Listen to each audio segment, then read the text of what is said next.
This is a fan-generated show. If you would like to support us, please go to jamieglazov.com, and also don't forget to subscribe to our YouTube channel. All your support is greatly appreciated. Hello, I'm Michael Cutler, and this is the Michael Cutler Moment brought to you by the Glazov Gang. Thank you for joining me.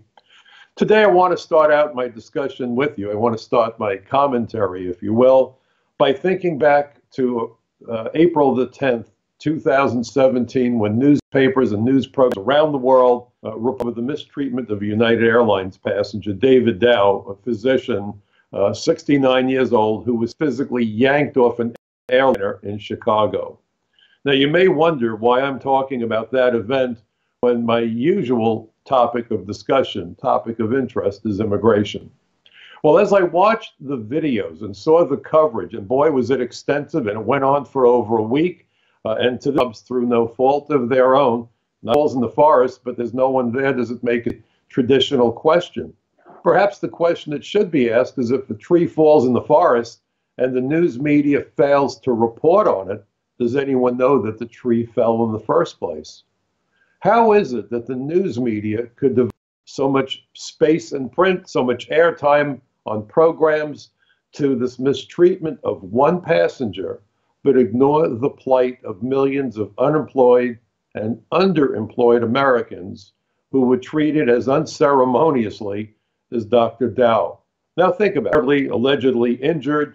It certainly messed up that day for him royally. Perhaps the next few days were out of whack. He wasn't able to get where he needed to go and so forth. But what happens when an American worker loses his or her job, is no longer able to make mortgage payments, no longer to support himself, herself, or perhaps their family members? That could be a disaster that lasts a lifetime. Where's the coverage? Missing in action. Why is it, for example, that while we saw so much coverage about David Dow, no one also talks about people who are 7,000 innocent people lose their lives each and every year because of criminal aliens who've been able to enter the United States, hide in plain sight, and get away with it?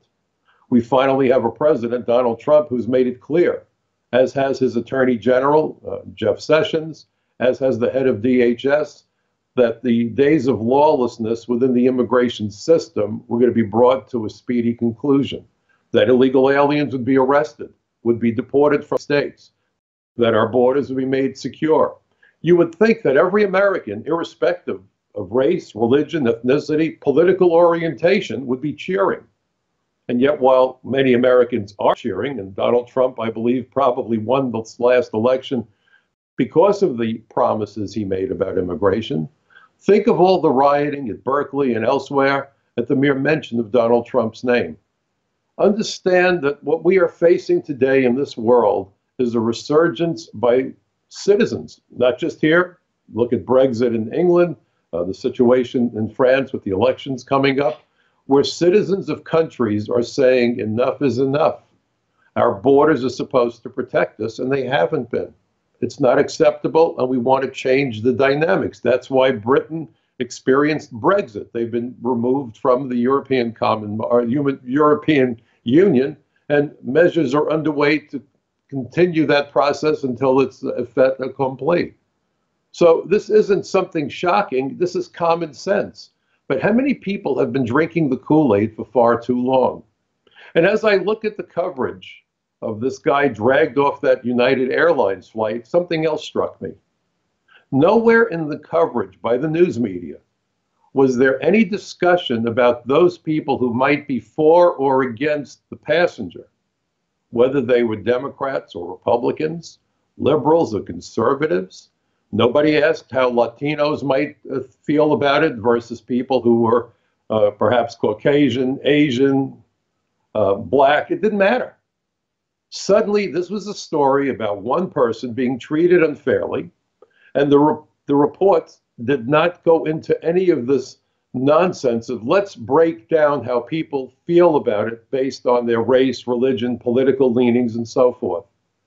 Why then is it that when the immigration issue gets discussed, gets debated, the pollsters come out, they come up with this outrageous notion of Latino voters somehow wanting something different from all other voters, which frankly is a matter of bigotry and racism on their part. Americans are Americans. We all want the same thing from our government. We want the military to keep us safe. We want our schools to educate our children effectively. We want the police to keep the streets safe. We want to know that any American, irrespective of race, religion, ethnicity, or gender, can write the next great American success story if he or she is willing to work hard, study hard, and perhaps benefit from a little bit of good old-fashioned luck. When you watch this extensive, never-ending coverage of that one passenger being dragged off that one flight on one particular day, please understand that that is a microcosm compared to the level of betrayal by corporations across the spectrum and across our on for decades. Finally, we have a president in the Oval Office, we have an attorney general, we have a director of Homeland Security who have made it clear that the citizens of the United States should be the priority of our government. Finally, somebody has been listening to we the people. If there's anybody, in my judgment, who should lose his or her seat, it ought to be any politician serving on any level who fails to make the citizens of the United States their first priority. That's what representation is supposed to mean. That's what our government is supposed to be based on. It speaks about we the people, a government of the people, by the people, for the people. And frankly, any politician unwilling to meet that standard needs to be dragged out of his or her seat, whether it's in Congress, the Senate, the mayor's office, the governor's office, doesn't matter.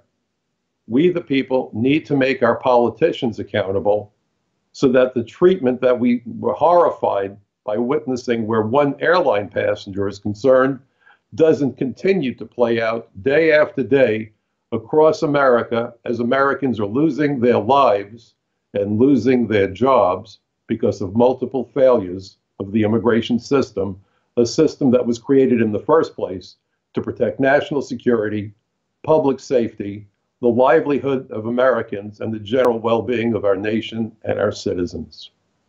I thank you very much for joining me. If you like what I've had to say, please pass it along to your friends.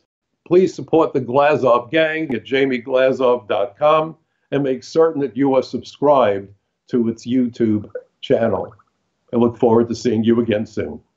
So long for now.